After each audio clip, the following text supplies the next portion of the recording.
भक्त ने कहा, धर्मों में स्वर्ग नर्क व देवों आदि की बात क्यों की गई है? भगवान बोले, यह सब इसलिए है ताकि लोगों को यह एहसास हो सके कि ये संसार के लिए है और केवल आत्मा ही सत्य है। धर्म साधक के दृष्टिकोणों के अनुसार है।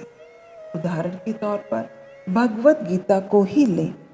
जब अर्जुन ने यह कहा कि वह केवल राज्य को पाने के लिए अपने इष्ट मित्रों व संबंधियों का वध नहीं करेगा, तो श्री कृष्ण बोले, ये मैं और तुम न तो पहले थे और ना होंगे, न तो कोई जन्मा और ना ही कोई मरा और ना ही आगे ऐसा कुछ होगा।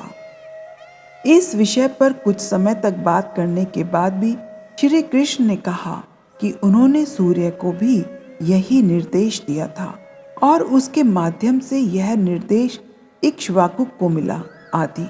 तब अर्जुन ने अपना संदेह प्रकट किया, ऐसा कैसे हो सकता है? वे तो बहुत वर्ष पहले जीवित थे।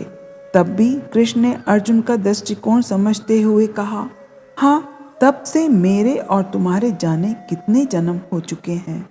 मैं उन्हें जानता हूँ, परंतु तुम नहीं जानते। ये कथन भले ही विरोधाभासी दिखे, परंतु दोनों ही प्रश्नकर्ता के दृष्टिकोण से सत्य हैं। भक्त ने कहा, धर्म में ऐसे विवरणों का क्या उद्देश्य है? भगवान बोले, ताकि आत्मा के सत्य की प्रतिष्ठा हो सके। भक्त ने कहा, भगवान सदा उच्चतम दृष्टिकोण से ही अपनी बात रखते हैं। भगवान मुस्कुराते हुए बोले, लोग सादे सत्य को नहीं समझेंगे। यह उनके रोजमर्रा के जीवन का सर्वव्यापी और शाश्वत अनुभव है। यही आत्मा का अनुभव है। क्या कोई ऐसा है जो आत्मा के प्रति सजग न हो? फिर भी वे इसके बारे में सुनना तक नहीं चाहते, जबकि उन्हें यह जानने की बहुत उत्सुकता रही है कि इससे परे क्या है, जैसे स्वर्ग और नर्क और पुनर्जन्म आदि।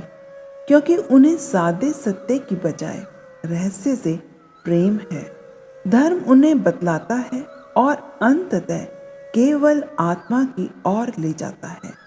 आप भले ही जो भी सोचें, परंतु अंत में आपको भी आत्मा की ओर ही जाना होगा। तो क्यों ना अभी और यही आत्मा में स्थित हो। भगवान ने निरंतर बाइबल और गीता का पाठ करने को कहा। एक स्थान पर उन्होंने साधकों से कहा कि उन्हें अपने ग्रंथों से भी आगे निकलना होगा। सभी ग्रंथ केवल इसलिए बने ताकि मनुष्य को अपने मूल स्रोत तक जाने के लिए राह मिल सके। उन्हें कुछ भी नया ग्रहण करने की जरूरत नहीं है। बस उन्हें झूठे विचारों और निरर्थक धारणाओं का त्याग करना होगा। परंतु साधक ऐसा करने के स्थान पर विचित्र और रहस्यमयी दिखने वाली चीजों को पकड़ना चाहते हैं, क्योंकि उन्हें लगता है कि उनकी प्रसन्नता कहीं और स्थित है। यही तो उनकी भूल है। सभी ग्रंथ बिना किसी अपवाद के यही कहते हैं कि मुक्ति पानी है तो मन को मारना होगा। जब मनुष्य को ये पता चल जाता है कि मन का नियंत्रण उसका अंतिम लक्ष्य है, तो वह अपना ही अध्ययन नहीं करना चाहता। दरअसल ऐसे नियंत्रण के लिए यह जरूरी है कि आत्म अनुसंधान करते हुए प्रश्न किया जाए कि मैं कौन हूँ। केवल ग्रंथों के अध्ययन मात्र से आत्मा के विषय में यह अन्वेषण कैसे हो सकता है?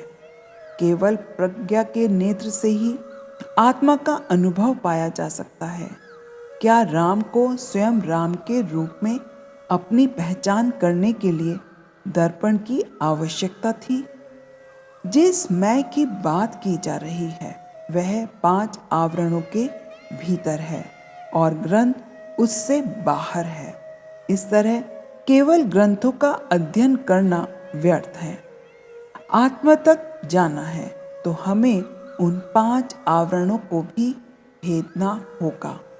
यह पता करना होगा मैं कौन हूँ जो बंधन में है, और केवल अपनी प्रकृति को जान लेना ही मोक्ष है। अपने मन को भीतर की ओर प्रवृत्त रखते हुए आत्मा में समावेश करना ही आत्म विचार है। जबकि ध्यान में सत चित आनंद के रूप में आत्मा का ध्यान किया जाता है। दरअसल कभी न कभी ऐसा समय आता है जब मनुष्य को वह सब भूलना होता है जितना उसने सीखा हो।